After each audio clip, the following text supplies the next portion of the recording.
Good morning, students. Hope all of you are keeping fine at home. After the first semester exam, we are going to start off our second semester. And second semester, let us start off with short stories. Short stories is easy portion for you, and therefore let's start with a light story. Today, what we are going to study is the Chinese statue. So, as the term implies, we are going to study something, or we are taking a short trip to China. Something what has happened in China. Now, we are not worried so much about the China or about the Chinese people or any of those things. We are, for few periods, for few classes, we are going to be worried about one statue which was made in China. Of course, don't worry about the present situation of the China and all those things. We are not going to speak anything about the present day China, but China long time back. What happened at that time? Probably something in the year 1368 to 1644. That was a time of the Ming dynasty. So we are going back to something of that sort and something what happened there. So this Chinese statue, the heading is given as the Chinese statue. So what does it mean? So naturally it implies to the statue, or it implies to a statue that was built in China.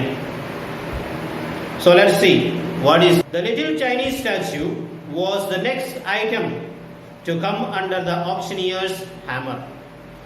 So it is going to come under the auctioneer's hammer.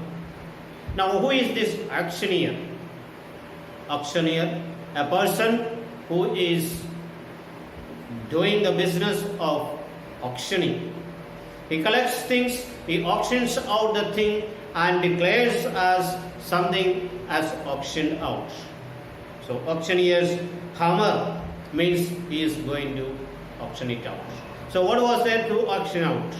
It was a Chinese statue, and lot number is also given. Lot number 103. Lot 103 cost those quiet murmurings that always precede the sale of a masterpiece. Now, even it's natural thing when a masterpiece is going to be sold out. Masterpiece, something very precious, which people consider it as something very useful, worthwhile.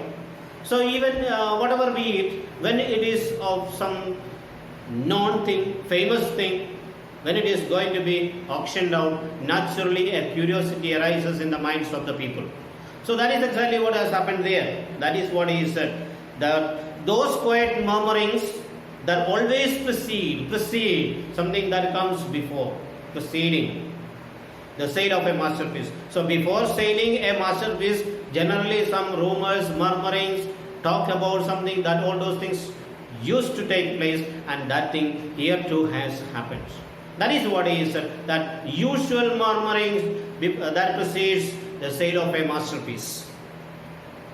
The auctioneer's assistant, so auctioneer has got an assistant there, and he just raised it up, that statue in his hand, held up the delicate piece of ivory. Delicate piece of ivory, something which is made of ivory there, for the packed audience to admire, while the auctioneers glance around the room. So auctioneer, he knows there are so many people, those who are sitting in this auditorium, but all these people are not going to do anything there. There are few people who are genuinely interested in this kind of things. So others just come to see what is happening. So he just auctioneers glanced around, he looked around. Okay, who are the people here? Which person is going to take this one, or which side he has to focus on? So auctioneer glanced around the room to be sure he knew where the serious bidders were seated. So who are genuinely interested? Who are the serious bidders? where they are seated so that he can focus his attention to those particular people.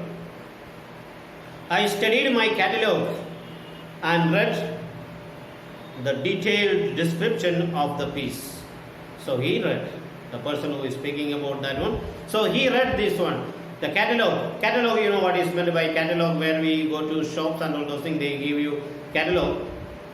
All the items that are probably available in the shop with the price and all those things. If you go to library, you will see a catalog.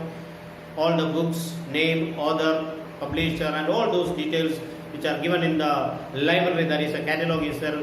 So that catalog he read and he found out the entire detailed description of the piece and what was known of its history. So all the details and its history, the known history, everything is not known, but at least whatever is possible to know about it, that he came to know. So now something about the statue. The statue had been purchased in Halichurn. So the statue had been purchased in Halichurn in 1871. So this statue had been purchased there in the year 1871 and was referred to as what Sotheby's quaintly described as the property of a gentleman. Quaintly described as, attractively, an unusual manner of declaring something. An unusual, very attractively, quaintly, quaint, very strange, very delicate. So attractively, an unusual manner of announcing something. What was it? He described it as the property of a gentleman. So what this statue is considered as? The statue was considered as the property of a gentleman. So what do you mean by property of a gentleman? So now these are the things which are not to be sold here and there for ordinary people. These kind of things can be seen only in the house of some aristocratic family probably. Very rich people, wealthy people. These are the things handled by those kind of people. This is not seen anywhere in the Verghese house and all those things. No. This is something very valuable thing, precious thing. So the property of a gentleman, usually meaning that some member of the aristocracy did not wish to admit that he was having to sell off one of the family heirlooms.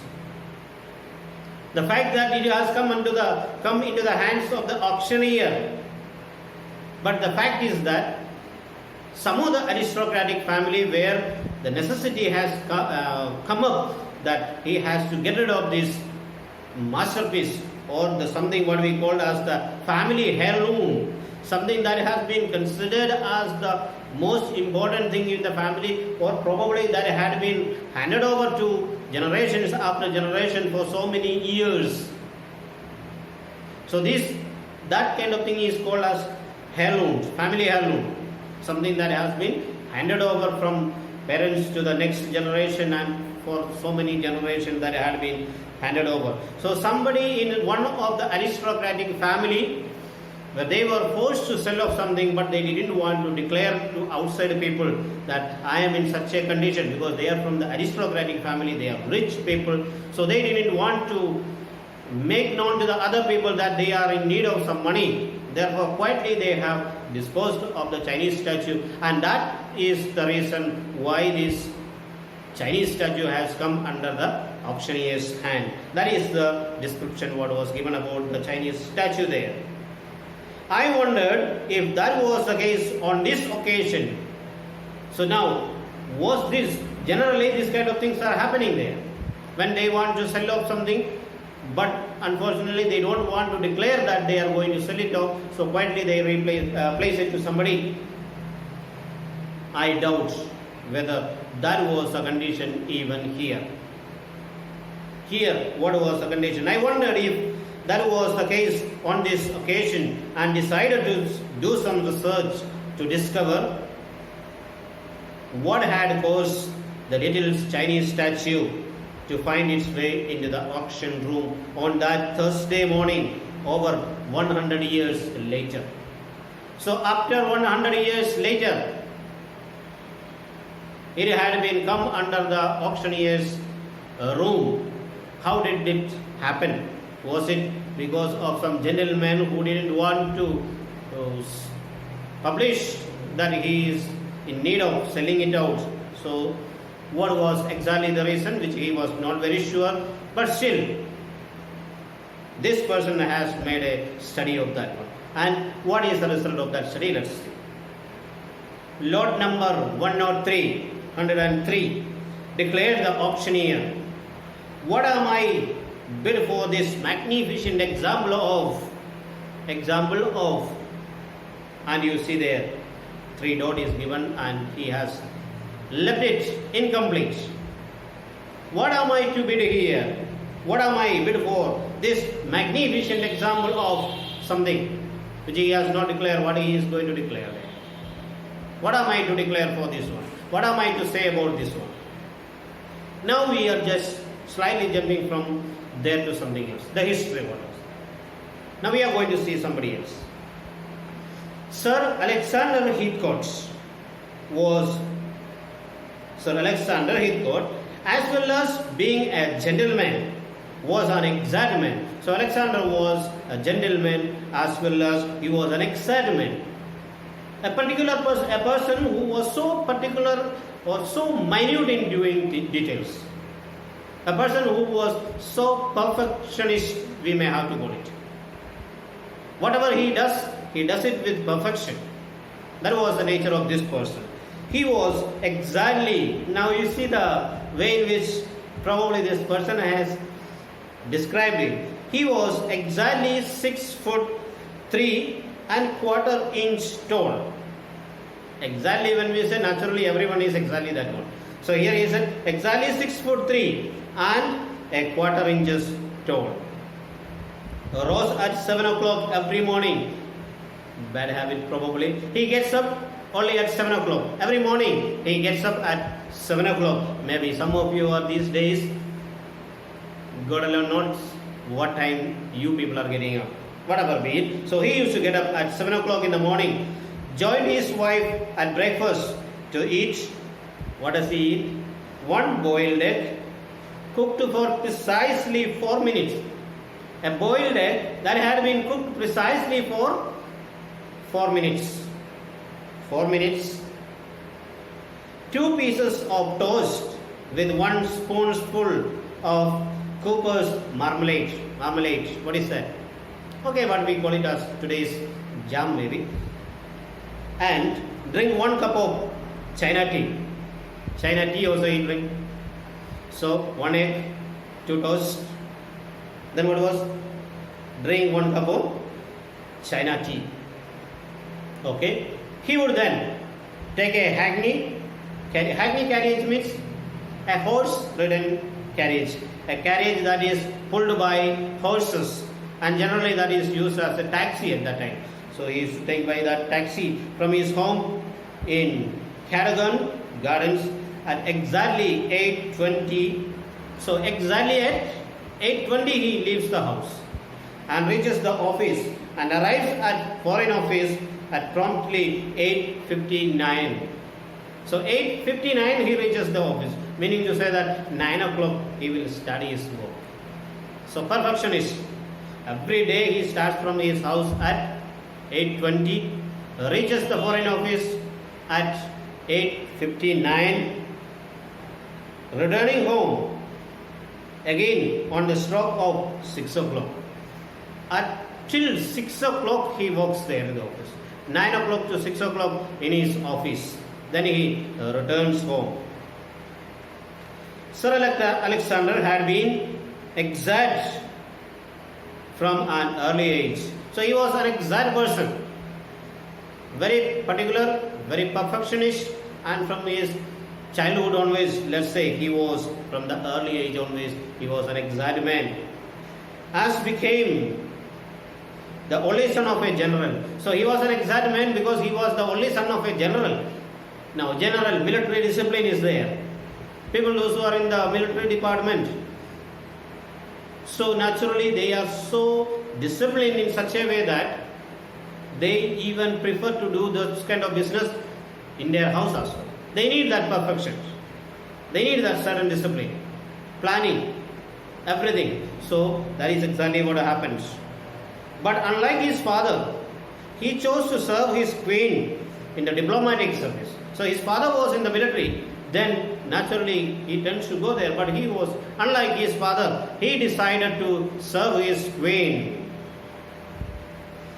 Serve his queen in diplomatic service, another exacting calling, very demanding calling that. A duty that demands a lot. So when you are serving the king and queen and all those things, naturally they will be very demanding. You have to be always at the beck and call of those people. You can't expect to make a mistake there. You have to be exactly the perfect. They have no mercy on you. So therefore, this was a very exacting calling. It was very demanding job. So just like maybe like his father, whose profession was very demanding, and his son as well chose a profession that was highly demanding.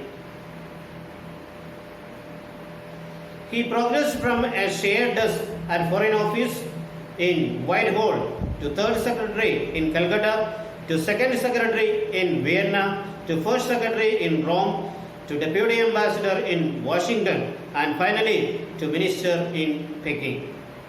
So this is a professional progress what is mentioned here. A shared desk was there first time. First time he was working shared desk. We know what is meant by that. A common office where he maybe he may not have a private office. He shares the desk with somebody else. So there will be different officers sitting there. And from there he became an officer, a secretary, third secretary. So this is the secretary, and when we are speaking about that, it comes in terms of what we call it in the diplomatic dealings. It is a diplomatic rank used in the world of diplomacy. And we know that being different stage, secretary, third secretary, second secretary, and all those things, the duty varies from there. And generally it is only what is called a remuneration, and you may not be so much getting, but this is a post actually. A post what is given to you. A position what is given to you. So he had started from, he progressed from the shared desk at the Foreign Office in Whitehall to third secretary in Calcutta, to second secretary in Vienna, to first in Rome, to deputy ambassador to Washington, and finally to minister in Peking. So that is his profession where he has progressed himself. He was delighted when Mr. Gladstone invited him to represent the government in China, as he had for some considerable time taken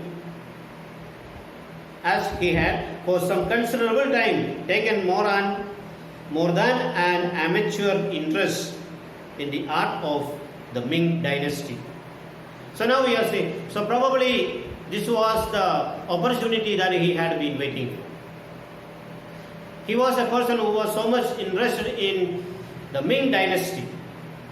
He was a person who was so much interested in knowing more about the Chinese culture, the Chinese people, the Chinese art and culture. And when he was called by Mr.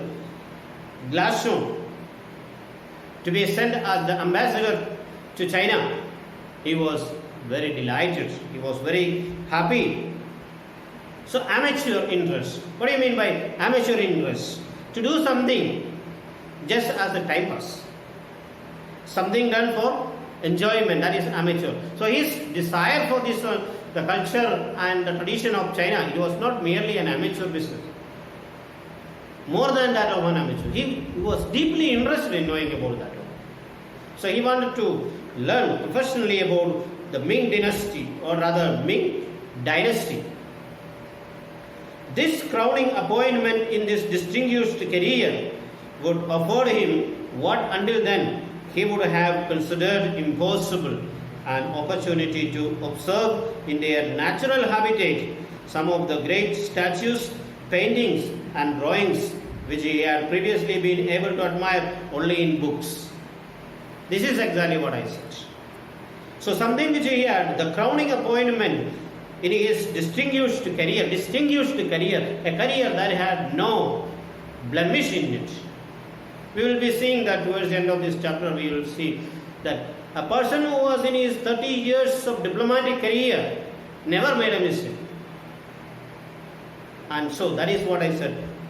Unblemished life appointment in his distinguished career would afford him what until then he would have considered impossible. He might have considered it is impossible to reach China and see the culture, tradition, and the statues and paintings of Chinese people. Would have been only possible in the dreams. But now that dream has come true. So considered impossible, an opportunity to observe in their natural habitat some of the great statues, paintings and drawings which he had previously been able to admire only in books. So all these things he had been enjoying, or he had been admiring this one only in the books. But now he is going back to that place where the natural habitat of these things. So he has decided, or he has got an opportunity to go to China and clearly observe all these things. When Sir Alexander arrived in Peking, after a journey by sea and land that took his party nearly 2 months, imagine the tediousness of the journey. Nearly 2 months it had taken for him to reach China. So if in today's condition, within few hours they can reach from England to China. So it is not a very difficult journey. Few hours, it's a matter of few hours, but it had taken 2 months for him to reach there. So that took him through sea and land. They have travelled a lot. He presented his seal patent to the Empress. So he presented his patent to the Empress Su Si and a personal letter for her private reading from Queen Victoria. So these two names. So it was from Queen Victoria he had been sent to. The Empress, dressed from head to toe in white and gold, received her new ambassador in the throne room. So the new ambassador has come, and the Empress, she received him in her throne room of the imperial palace. She read the letter from the British monarch while Sir Alexander remained standing to attention. Her Imperial Highness revealed nothing of his content to the new minister, only wishing him successful term of office in his appointments. Now when she was reading the letter, nothing was revealed about the content of the letter. See, when we are reading the letters, very often, without even making an announcement or without telling anybody what was the content of the letter, it is possible that quite often we can at least guess out what could be the content, what is going to be, whether it is going to be a happy news or it is going to be a sad news, depending upon the expression that comes on the reader. For example, if you take the Merchant of Venice, there is an incident in which Bassanio reading the letter from Antonio, and in front of me there stands Portia. I hope it is Portia. So she stands there. So when he reads the letter, it is said what is called whatever is being read there, it was not read out loud, but she was able to identify whether the content seems to be very tragic one, it is going to be the death of somebody or something was mentioned there, because the expression that came on his face.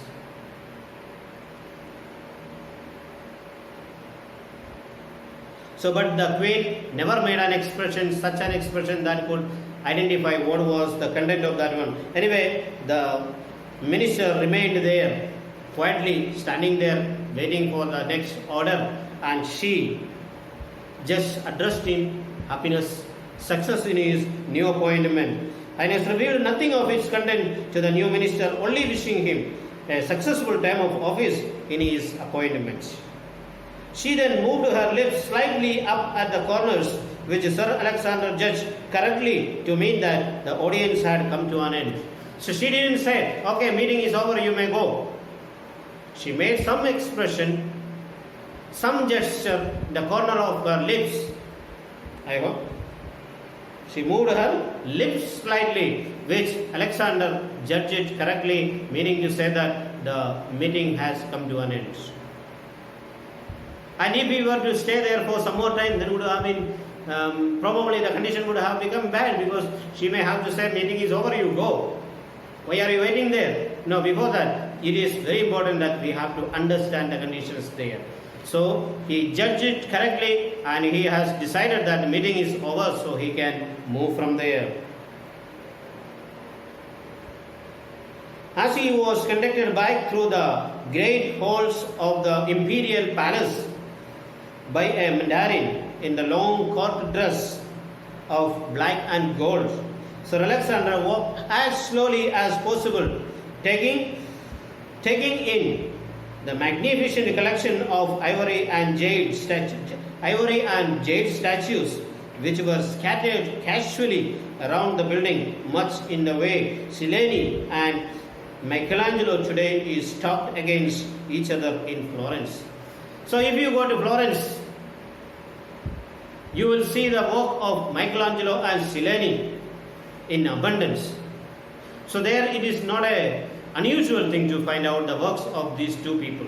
In the same way, the great statues of ivory and jade, they were lying down in the palace as if very casual things. It was just casually thrown here and there in the palace. So he was admiring all those things as he was moving through the great palace.